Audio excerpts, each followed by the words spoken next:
Es la exposición de los trabajos premiados en el CSC del 2015. Hay uno de enfermería y uno médico, y va a presentar, van a moderar la sesión el doctor Sabaté y Virginia Argibay, que nos gustaría ver a ver si está. Virginia Argibay está, no está. Bien, pues entonces damos paso al doctor Sabaté y que él... Sí, vamos a, como ha comentado el doctor Goicolea, a pedir a los premiados del año pasado que expongan el trabajo de investigación, tanto médico como de enfermería. Y en primer lugar, si tenemos al doctor Gustavo Jiménez, que va a presentar el estudio Análisis morfológico y funcional de la arteria descendente anterior en los pacientes con miocardiopatía de Takotsubo. Hola, buenos días a todos. Gracias por la invitación. En representación de la Unidad Hemodinámica del Hospital Clínico de Barcelona, presento el trabajo Análisis morfológico y funcional de la arteria descendente anterior en pacientes con miocardiopatía de Takotsubo. Pues básicamente recibió el premio el año pasado del CCC en Barcelona, noviembre de 2015, como proyecto de investigación. En síntesis, la miocardiopatía de Takotsubo es un síndrome clínico que se caracteriza por una presentación con dolor torácico, disnea o síncope, cambios en el electrocardiograma, disfunción miocárdica transitoria con una leve elevación de enzimas cardíacas, y se caracteriza principalmente con la ausencia de lesiones coronarias y una ventriculografía sugestiva con una cinesia generalmente apical, aunque pueden ser también, se han descrito otros patrones. Se caracteriza por una recuperación de la función ventricular y hay una prevalencia del 1 al 2% de los síndromes coronarios agudos que vemos en la sala de hemodinámica. Generalmente mujeres posmenopáusicas y con un desencadenante emocional o físico. Mecanismo fisiopatológico de momento no está claramente descrito, se han propuesto varios mecanismos, por ejemplo, un espasmo multivaso, una lisis espontánea de un trombo con una sospecha de síndrome coronario agudo, una elevación excesiva de catecolaminas, que es lo que más está descrito en la literatura, y también un espasmo microvascular. En este caso también pues, se puede haber descrito una hipótesis de placas con aterosclerosis excéntricas que no se ven en la angiografía normal, y así también estudios invasivos y no invasivos han sugerido que hay una microcirculación afectada que puede ser tanto una causa como una consecuencia de esta entidad. Entonces, el objetivo del proyecto fue evaluar mediante la tomografía de coherencia óptica en la miocardiopatía de Takotsubo la presencia de alguna lesión excéntrica, placa rota, placa ulcerada o trombo en la arteria descendente anterior que no se ve en una angiografía normal y que podría ser vista en una tomografía de coherencia óptica. Y así también estudio de la microcirculación coronaria en la arteria descendente anterior por medio de una guía de flujo coronario y estudio del índice de resistencia de microvascularización y así también de FFR en este caso. Diseño del estudio, en el momento 2 centros, Hospital Clínico de Barcelona y el Hospital Clínico de Valladolid. Observacional prospectivo, periodo de inclusión, creemos, de 1 año. Hemos iniciado en mayo de este año. Los criterios de inclusión son pacientes que cumplen los criterios de la clínica Mayo de miocardiopatía de Takotsubo, y los criterios de exclusión, pues los típicos, menos de 18 años, mayor de 85, que tengan una insuficiencia renal previa, que se haya hecho una fibrinólisis previa que pueda haber disuelto el trombo, o que tengan un EPOC más importante por el uso de adenosina en la hiperemia. La tomografía de coherencia óptica nos miremos un análisis de la placa coronaria en términos de presencia y morfología, placa aterosclerótica, trombo, fibroateroma, espesor mínimo de la capa fibrosa, cristales de colesterol y la presencia de calcificación, sobre todo ver si hay alguna placa importante. El índice de resistencia a la microcirculación es una guía de flujo coronario, la típica de la guía de presión de FFR, con la diferencia de que hacemos una inyección de suero salino y hay una bajada de temperatura que nos permite tener un índice de la microcirculación directa independientemente si hay o no afectación epicárdica. Entonces, bueno, mediremos FFR, los cuales se consideran valores anormales, que sugiere que hay una estenosis epicárdica menos de 0.8, y los valores anormales para que se considera con que hay un aumento de la microcirculación, de la resistencia a la microcirculación mayor a 30 unidades. Entonces, básicamente lo que habíamos hecho es esto: sospecha de síndrome coronario agudo, mujer posmenopáusica, que ingresa a la sala de hemodinámica, una arteria descendente anterior sin lesiones, sin placa significativa en la angiografía, con una ventriculografía sugestiva, con una discinesia de segmento apical y medio, con una hipercontractibilidad basal. Pues a estos pacientes le hacemos el estudio con la guía de presión, FFR, en basal y con adenosina, y posteriormente hacemos el tránsito por hiperemia con suero salino, que buscamos que baje la temperatura a menos 2 grados, y calculamos el IMR. Así también luego hacemos la tomografía de coherencia óptica. En este caso se puede ver una arteria bastante normal sin placa aterosclerótica. Entonces, básicamente, resultados parciales. De momento, 11 pacientes. El objetivo es incluir 25 pacientes. En 11 se ha realizado CT y en 9 se ha realizado la guía de flujo, que se ha calculado FFR e IMR. Las características basales de los pacientes, básicamente 90% son mujeres mujeres, 90%, posmenopáusicas 65 años, 54% son hipertensas, el síntoma inicial generalmente 72% un dolor torácico con un desencadenante emocional en 63% de los casos. La mayoría de los casos, 54%, se ha presentado con T negativa en el electrocardiograma y como pueden ver la fracción de eyección inicial y la de control, pues hay una reversibilidad. Enfermedad coronaria asociada hemos encontrado el 9% en uno de estos 11 pacientes, una diagonal, pero una placa significativa en ascendente anterior por angiografía en ningún paciente y no ha habido ninguna muerte. Básicamente OCT, 11 casos, en ningún caso se ha observado ninguna imagen con placa aterosclerótica significativa, tampoco una imagen de placa rota o ulcerada sin disección y tampoco una imagen de trombo recanalizado. Así que hemos visto en 2 casos imagen de un leve fibroateroma no significativo. Con pacientes, ya generalmente de datos son ejemplos de 6 pacientes, diferentes cortes a nivel de la descendente anterior, en que bueno, son básicamente OCTs coronarias bastante sanas. En cuanto a la guía de presión con hiperemia máxima FFR e IMR, ninguno de los pacientes presentó un FFR por debajo de 0,8. La media fue de 0,94, bueno, el significativo menos de 0,80. La IMR, la media fue de 34,93 para valores normales por debajo de 20 a 30, que en la literatura que tampoco hay mucho de esto. Y en un 66% hemos visto IMR altos, bastante altos, mayor a 30, lo que sugiere una afectación importante en la microcirculación de estos pacientes.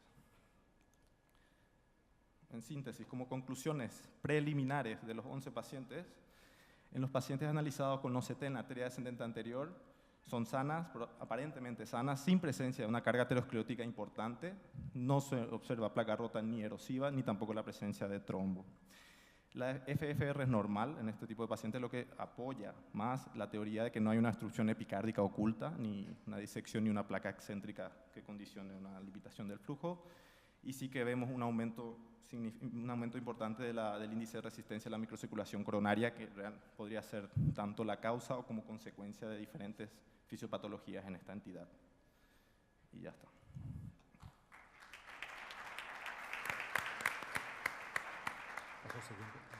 Muchas gracias.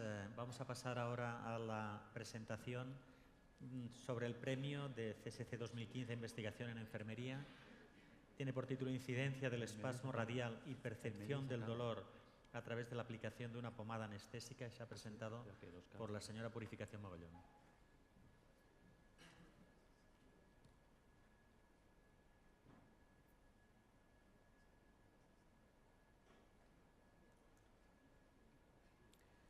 Hola, buenos días.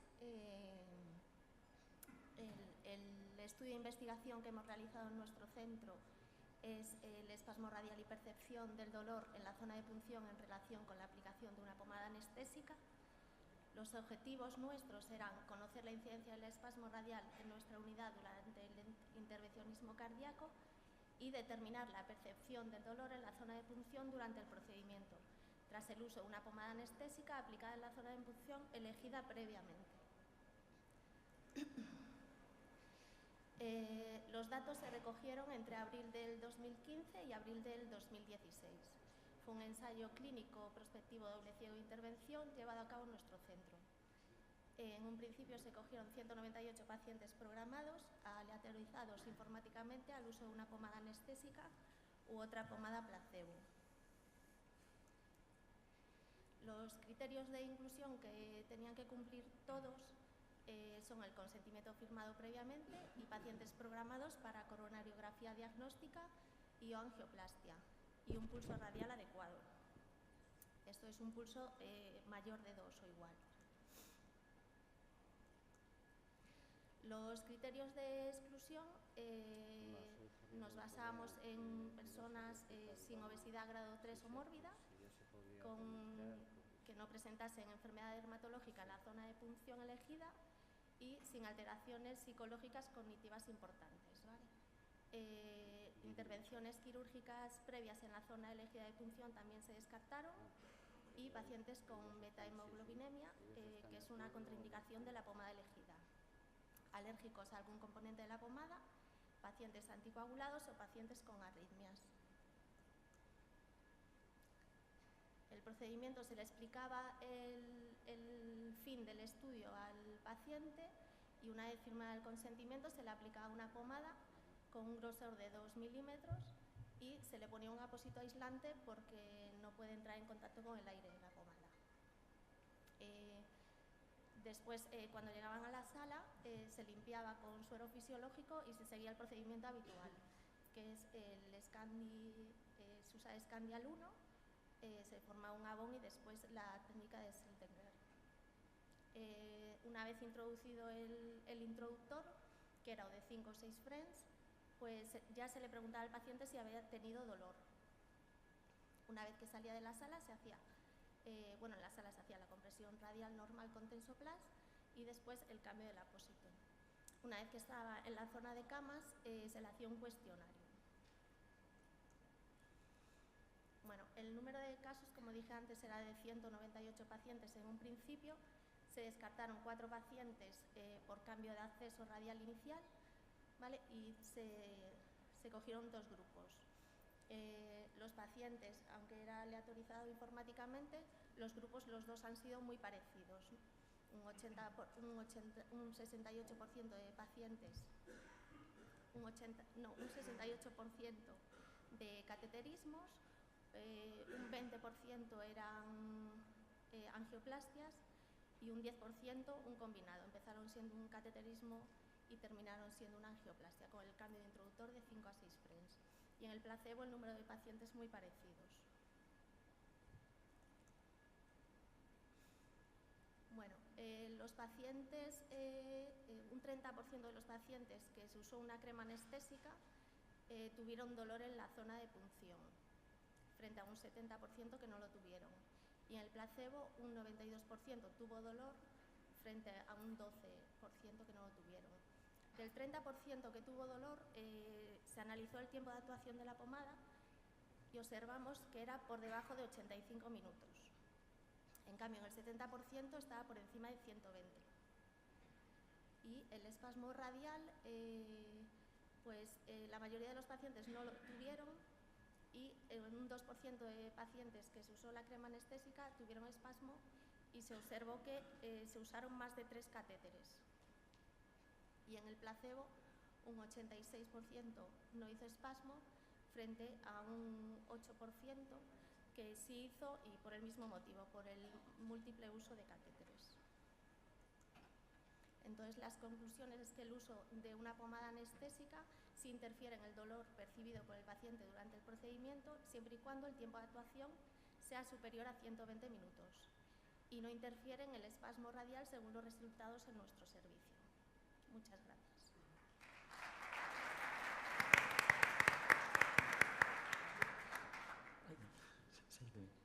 Parece que tenemos 5 minutos antes de la conexión, entonces, Gustavo, ¿quieres subir? Y purificación, no te vayas muy lejos.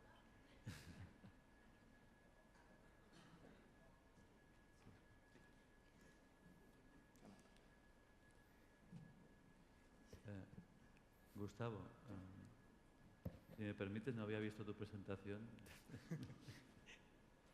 Me ha parecido muy interesante, ¿no? El hecho de confirmar que no haya placas importantes a nivel epicárdico en estos pacientes y sí la alteración de la microcirculación. ¿Cómo podremos definir si esta alteración es causa o consecuencia, que tú lo has mencionado al final, de la propia patología, ¿no? ¿Había alguna forma? Bueno, de momento, realmente, con el trabajo que estamos haciendo, lo único que podemos decir es que realmente hay una afectación en ese momento y que está muy elevada el índice de microcirculación. Lo que no se puede descartar, por ejemplo, es que una descarga importante de catecolaminas, que es la teoría que más es la teoría más importante que se juega en este tipo de pacientes, produce una vasoconstricción importante a nivel de la microcirculación que pueda estar justificando esto. Lo que sí se ve que en algún case report que está descrito que esto, al volver a hacer una guía de presión con índice de IMR, estos parámetros, cuando el paciente recupera la función ventricular, esto es reversible también, o sea que esta microcirculación se recupera aparentemente, y bueno, es un buen campo para ver qué pasa y de cara también a qué tratamiento valorar en este tipo de pacientes. Sí, da la impresión que al menos con la evaluación que habéis hecho, el aspecto, la posible causa desde el punto de vista de la arteria epicárdica casi ya queda totalmente descartada. La única duda es, ¿no habéis hecho test de vasorreactividad, test de acetilcolina para intentar determinar o evaluar si tiene un componente vasorreactivo dentro de la arteria epicárdica más marcada? ¿O sabéis si hay evidencia o hay sugerencias de que la vasorreactividad de la propia arteria epicárdica puede jugar un papel? Sí, la verdad que, bueno, es una de las cosas que teníamos en cuenta, pero en este caso no hemos hecho el test de acetilcolina como para ver una causa más, que es otra de las teorías de un espasmo multivaso, ¿no? Que es una teoría también que se propone en este tipo de pacientes. La verdad que no lo hicimos de momento. Todavía estamos a tiempo de incorporarlo. Purificación, a raíz de los hallazgos de vuestro estudio, ¿habéis cambiado la práctica habitual y ponéis la pomada a todos los pacientes? No hemos empezado todavía a usarlo, necesitamos el consentimiento del hospital para seguir usándola, nos la dieron para hacer el estudio, pero hay servicios en el hospital que sí se usa, o sea que no creo que tengamos ningún problema en aplicar la pomada.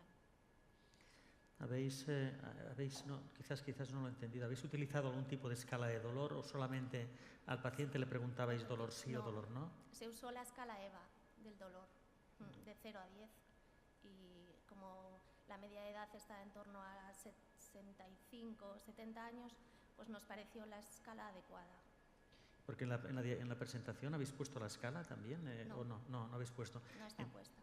¿Y hay una distribución diferente con respecto a la escala del dolor? Es decir, los pacientes que siguen teniendo dolor, ¿la escala es más baja o la intensidad del dolor es más baja en los pacientes que recibieron la pomada? Sí, la intensidad del dolor es bastante más baja. Sí, incluso pacientes que habían venido para hacer un cateterismo, se le aplicó cuando se le hizo la angioplastia y la verdad es que reconocían que sí que hacía efecto. Sí, pacientes aparte muy nerviosos que habían pasado mucho dolor, aunque por criterios no entraban en el estudio, sí se les usaba y sí referían que habían tenido muchísimo menos dolor. Los pacientes no sabían a qué parte del estudio pertenecían y bueno, yo creo que el resultado es bastante obvio. Sí, Gustavo.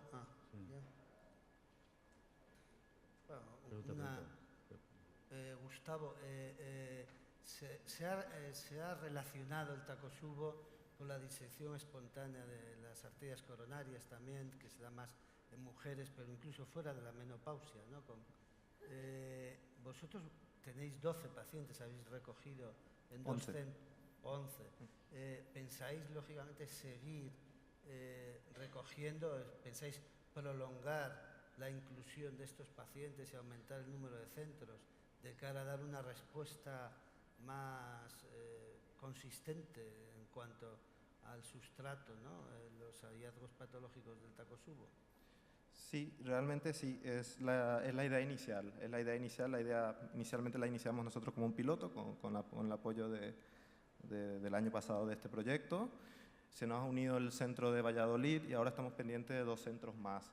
Como inicialmente queríamos hacer con 25 una evaluación inicial de qué es lo que pasa y luego valorar si podemos ampliar más esto, claro. Y también, otra cosa, le estamos haciendo un seguimiento clínico a estos pacientes al mes, a los 3, a los 6 y a los 12 meses, a ver si vuelven a recaer, si vuelven a hacer algún evento, más bien un seguimiento clínico al año. Muy bien, muchas gracias.